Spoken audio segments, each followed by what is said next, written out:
pretty sure he's gonna die just on this trigger alone. Yeah, he's dead just on the hemophage. I don't know how you say it, man. Intercept. Trigger alone. Okay, doesn't really matter. How's it going, everyone? Welcome to another video on the channel. Today I'm bringing you another deck tech, but before we go into that, don't forget to leave that like, comment, share and subscribe. It helps out the channel a ton and I really appreciate it. Another way to help out the channel is by using my card trader affiliate link that I'll leave down in the description. It comes at no extra cost to you, and with our card trader zero policy you'll be saving a lot on shipping while still helping out the channel. It's a win-win for everyone and we all like those, right? Now, as for the deck, it's a budget Mutate Explorer deck. Yes, that's right, this is the first time Explorer will be featured on the channel, and hopefully it will be another way of bringing content to every single one of you. We are bringing standard, historic, midweek magic and now Explorer, so I hope you like that, and let me know in the comments how you feel about it, you know, just so I can get a better understanding of what you guys are looking for. Anyway, as for the deck itself, I always like the idea of Mutate as a mechanic. It lets you do a lot of interesting things, like the ones you'll see on the video. As for cards that aren't directly connected with Mutate, we have basically only 5 on the deck, and they're actually the first 5. Llanowar Elves and Paradise Druid will be the mana dorks, with the last one having the added bonus of protection, you know, because it has X proof as long as it's untapped. Adant Vanguard also can give you that protection. If you pay for life it makes him indestructible, and Tamio Safekeeping also gives you X proof and indestructible, plus you gain 2 life, that's always helpful. Season of Growth will let you draw a lot of cards because, you know, it says whenever you cast a spell that targets a creature you control, you get to draw a card, and that's basically all that Mutate is, you know. As for the Mutate cards, pretty simple stuff as well. We have Ramp with Migratory Greythorn, counters, whether they're permanent or temporary, with Huntmaster Liger and Vulpikit, life gain with the Majestic Oricorn, and also Insatiable Hemophage. I think that's how you pronounce it, because whenever this creature mutates each opponent loses X life and you gain X life, where X is the number of times this creature has mutated, so that's very good. Graveyard Play with Boneyard Lurker, Token Creation with the Trumpeting Gnar, Forced Sacrifice with the Chittering Harvester, and you'll get to cheat stuff into play with the big boy Auspicious Sterix. This is basically the central part of the deck. This is one of the most important cards in my opinion with the Greythorn, because this will let you ramp up a lot, 2-3 times every turn with a little bit of ease, and you know, it will be very helpful in order for you to keep mutating on top of this, and you know, just keep cheating stuff into play or creating tokens or putting counters on your stuff, you know, so it's pretty important. The best part about this strategy is that all of these triggers individually and every time you mutate. So if you mutate 3 times in a turn, you get all the triggers 3 times. It's a very solid strategy, and if you go with the non-budget route, it can become even better. I decided to go with the budget route, only having 4 rares on the deck, and they're 4 lands that you see. I only put 1 of each because I didn't have anything else, but they're just better than the uncommon tap lands or common tap lands that you get, so I just decided to put these 4, but you can remove them and play with the other tap lands, you know, and just ball out as well. Doesn't change a lot there. Land wise, we're playing with 8 plains, 2 swamps, 7 forests, 1 Dark Boar Pathway, 1 Deathcap Glade, 1 Overgrown Tomb and 1 Temple of Malady. But anyway guys, this is the deck. I really hope you enjoyed the video, and I'll see you in a bit.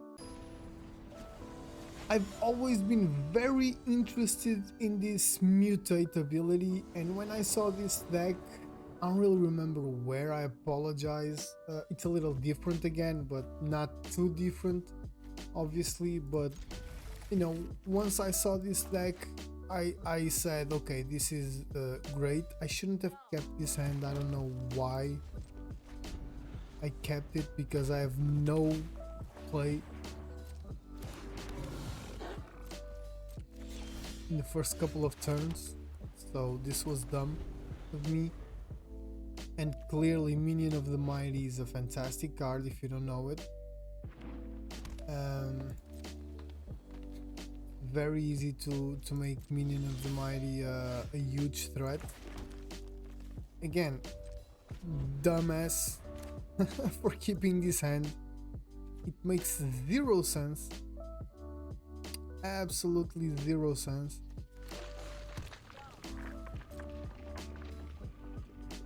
Okay, is my opponent? I was. Now I get, of course.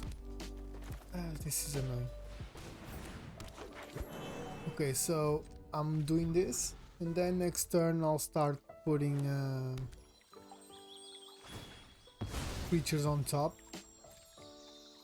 I just don't really know what creatures. Maybe the Great Horn, or maybe I should start gaining life, considering we're playing with you know, a red deck, or against a red deck, I mean. So maybe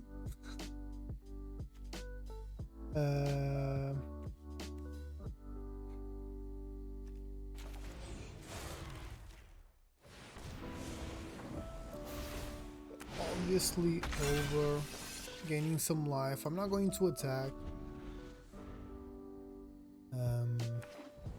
I want to keep the X proof. Okay, a 6/6 with trample, it's very aggressive, and I'm pretty sure this is the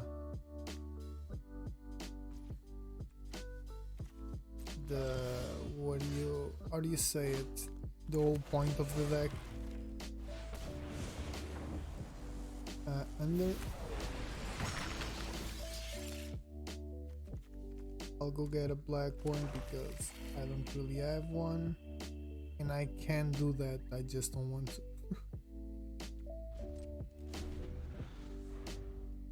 I mean, the Auspicious Sterix would probably, or the Chittering Harvest would probably be the two that we kinda need.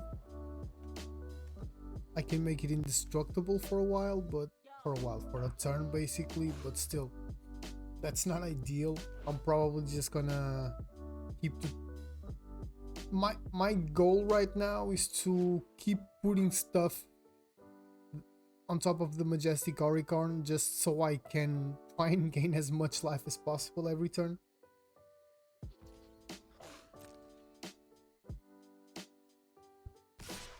That's the only way I feel we can, maybe with a little bit of luck.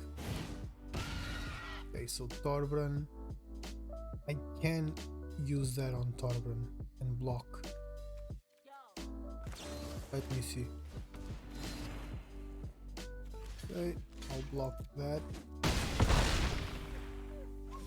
Okay, so that was helpful for sure, because he could do that several times. These Mystical Archive cards are beautiful, man. I gotta start collecting them for sure. I have like 2, just 2 in my like 5,000 or 6,000 card collection. It's mostly bulk, so not impressive at all. Okay, so I'm gonna go with this one, and obviously gaining a lot of life, hopefully. I'm gonna go with these 2, and now I'll go with this one there.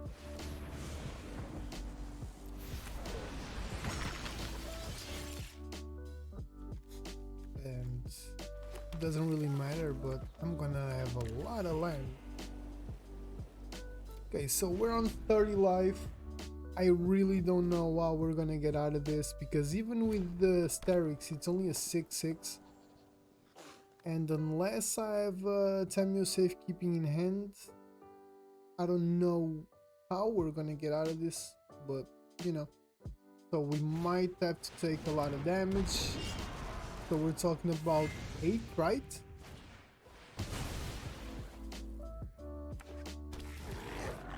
Yeah, we're talking about 8, 10 damage, 15 damage this turn that we're gonna take for sure. 15 plus whatever he... Okay, he doesn't have anything, so 17, I guess? Not 15. Well, now we have a blocker, so that's something.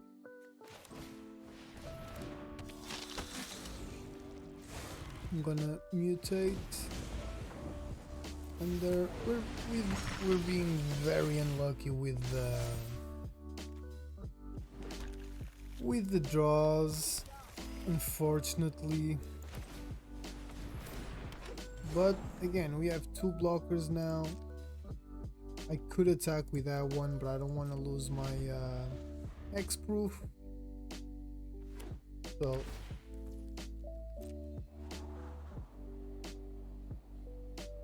we're gonna take 8 damage, I think, because I can actually I mean, I don't know if we're not dead actually. Again, the auspicious Terix could solve anything. Cheat Ring Harvester could help a lot as well.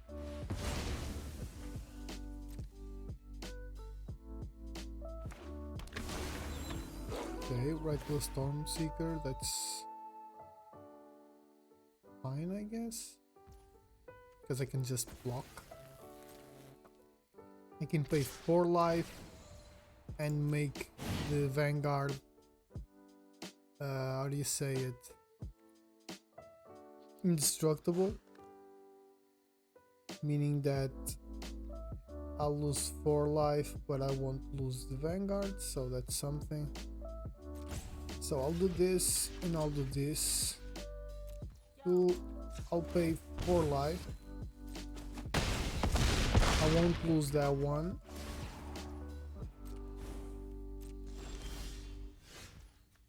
Yeah, this is definitely not ideal. There was only 1 card I needed and we didn't get it. We almost got it, right? Because of the 13-13, but oh, we actually got it. What the hell? Me and Math were definitely not best friends, as you guys know already. But what the hell? Let's get into another one. The last game was rough.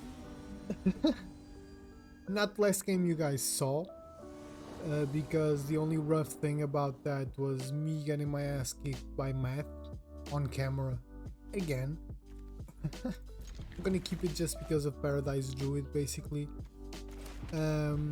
What was rough was playing against a meal deck, the most brain dead strategy that I've seen in my life, and apparently it's meal decks again. Very fun. I feel already I feel like celebrating, because this is the funnest strategy there is. It's thrilling, absolutely thrilling. So maybe this is not a meal deck, maybe this is just what, a counters deck or whatever.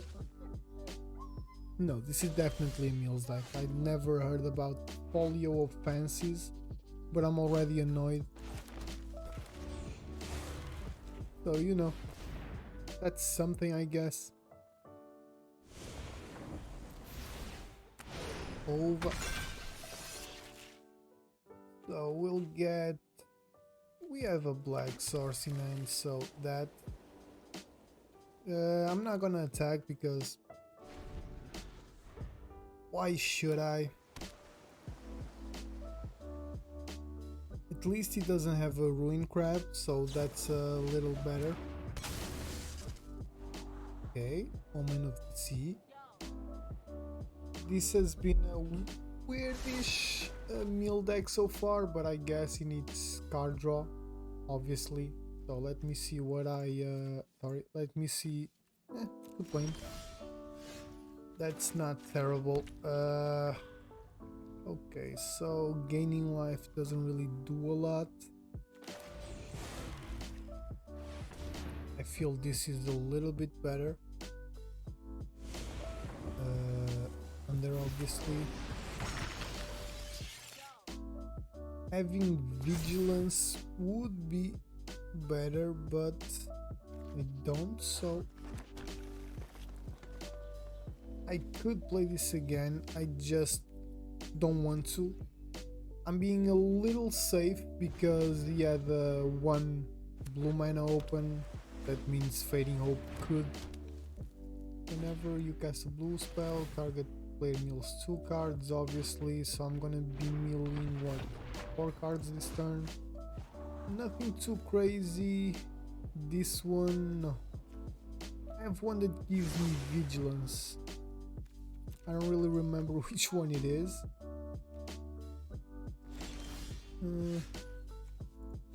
Well, I can go get this one from the graveyard to my hand. Do I have something on the graveyard that I really want? This will give me life. Maybe the other Volpe kit?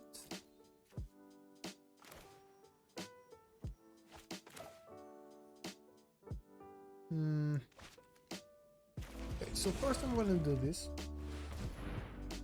Try and see if I can get more counters on the Great Horn.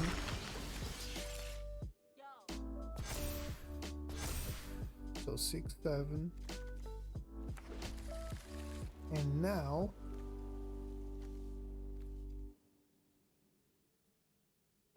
I'm gonna do this. And I'm gonna try and start leading my opponent. Maybe with a little bit of luck we can get something like a one-shot kill in a couple of turns. Because if my creature has protection, you know, if it has X-proof, that's very good.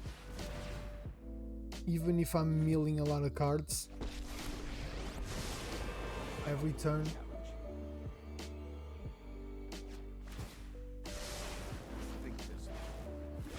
We're talking 35.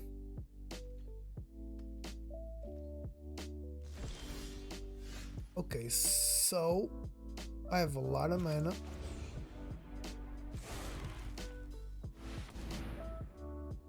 I think 1, 2, 3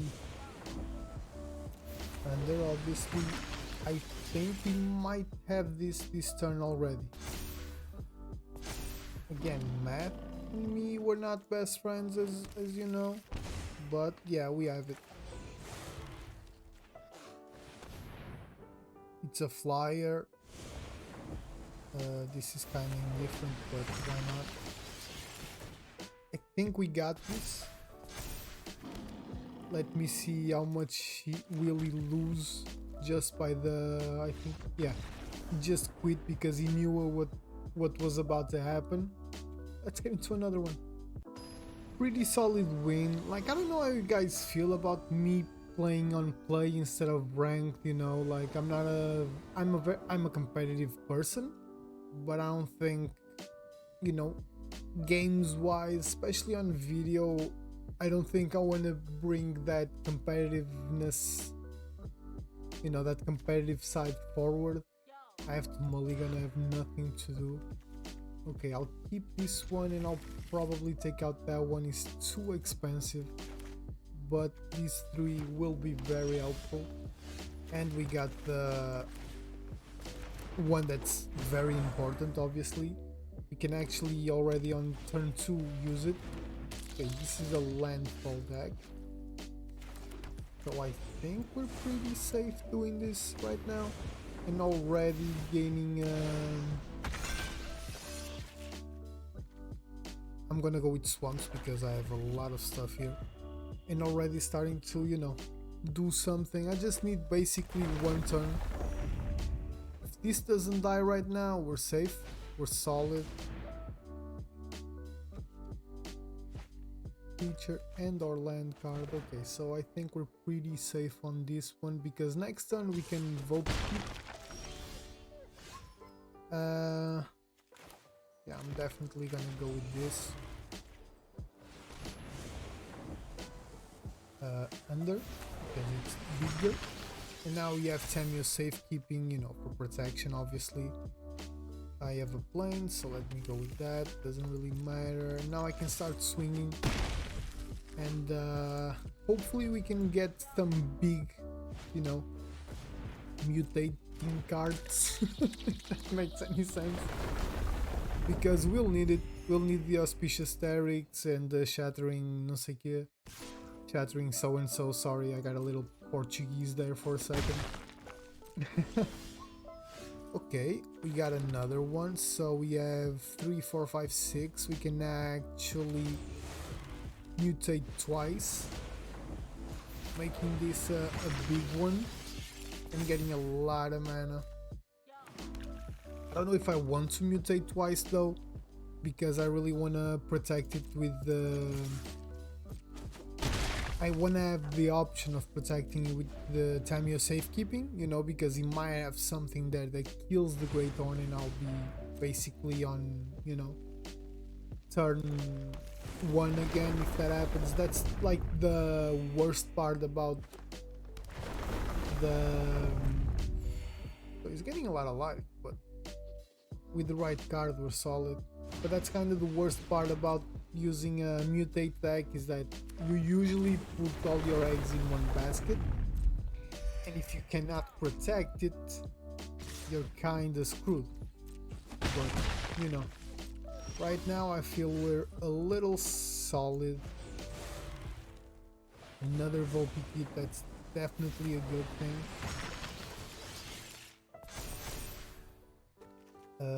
Let's go with another swamp, because why not?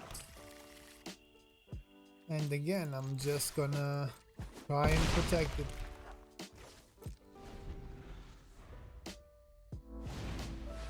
Insult Giant, this is a huge creature, but it doesn't have reach, so solid for us. Oh, I actually had enough mana to do that, so that was dumb of me. But we haven't really been getting what we need, unfortunately. It doesn't really matter, plains, a forest, whatever. So now I'm 8, 9, 10. I mean, I'm gonna go for it because we have to be aggressive, you know. It's probably a mistake, but because we're only on 14 life and he has 11 power on the board now.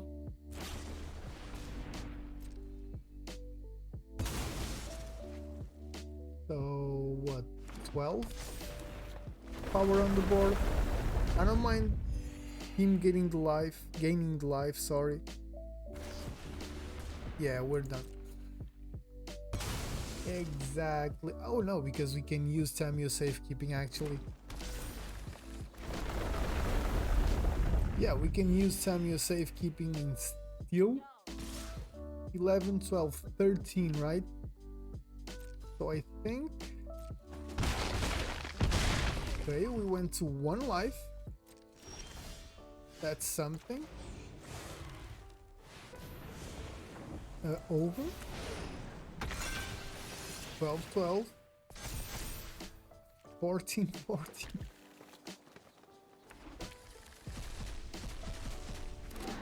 And we got a lot of stuff. That was brilliant, man.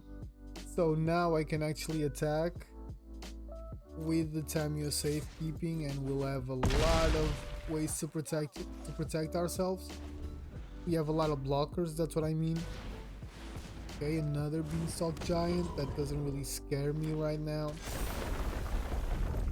He's gaining a little bit of life. Will he attack with everything? That's the question. yeah, it doesn't really make any difference. We got this. We got to 1. This was a tough game. We got to 1. We had the safekeeping that could give us a little bit, you know, a protection to our creature. The auspicious Tarics really came in clutch. That's what we needed, basically. So we got the luck of the draw for once. That was a nice feeling. But yeah, let's get into the last one. So this is basically my last attempt of trying to find you a decent final clip. I've had a couple of wins, I've had a couple of very interesting losses actually. They were pretty decent. I'm gonna keep this. I'm gonna, you know, gamble a little bit. Like I was saying, but the matches have been a little bigger than, you know, what I kinda wanna see, so hopefully I like this one. Hopefully let's see if this goes a little bit better. Right now we're being a little minus good for forests. We got it. That was good for us for sure. And let's go get another forest, because why not? And we can just attack with this one, because we can give it indestructible with the cost of our life. Like, this is probably the best card for you to put your for you to start mutating on,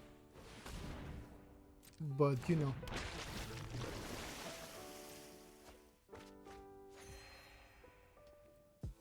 sorry, someone was calling me and now I'm back. Okay, I don't have a reason to do that. I don't have enough mana, so I'll just go with that under, obviously. I'm gonna gain some life, I'm gonna lose some life, and he's gonna lose some life. Attack. He's gonna block. I'll give it indestructible. And it's all hunky dory. Okay. That worked out pretty well. Next turn, if we get a land that comes onto the field untapped, so any basic land will do that. Whenever another non-token creature you control dies, you may exile it. If you do create a token that's a copy, except this 1/1 and an icon. Okay. Let's see. Okay, Llanowar Elves, definitely not what we wanted, so we cannot put that one in right now. Well, we can do this again. Under once again. We're gonna get more land. Let's go with another swamp. Gaining more life. Attacking again. We're gonna kill the shepherd. If he blocks, obviously. He didn't, so we don't need to activate that. And yeah, let's just do this. Okay, so we're pretty good, pretty solid right now.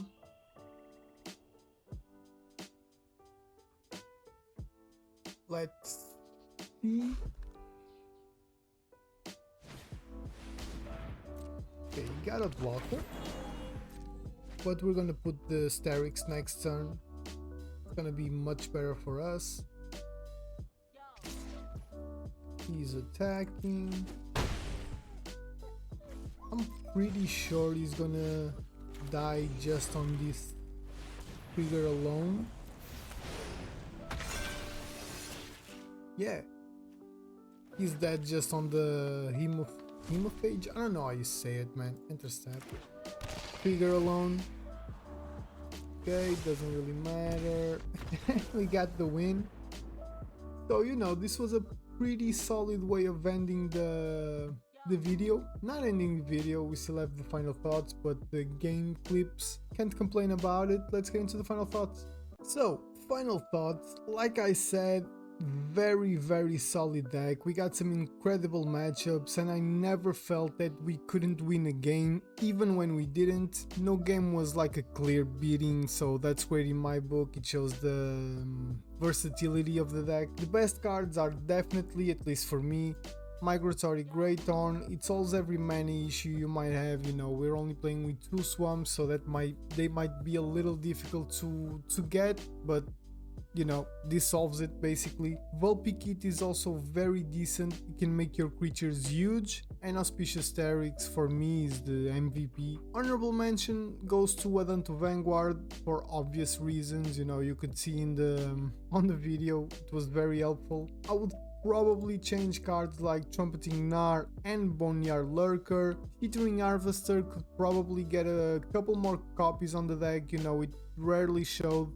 On my sideboard I decided to add a couple of cards that would be helpful in this deck in my opinion. You have commons and commons, so you can add one of these first 4 or a rare and a mythic if you have them. I have 2 copies of Dirgebat. I didn't put it in because I wanted to go with budget route mostly, and it's a little expensive as well. It costs 4, but it's still a pretty decent one. And Nathro is just a beast, obviously.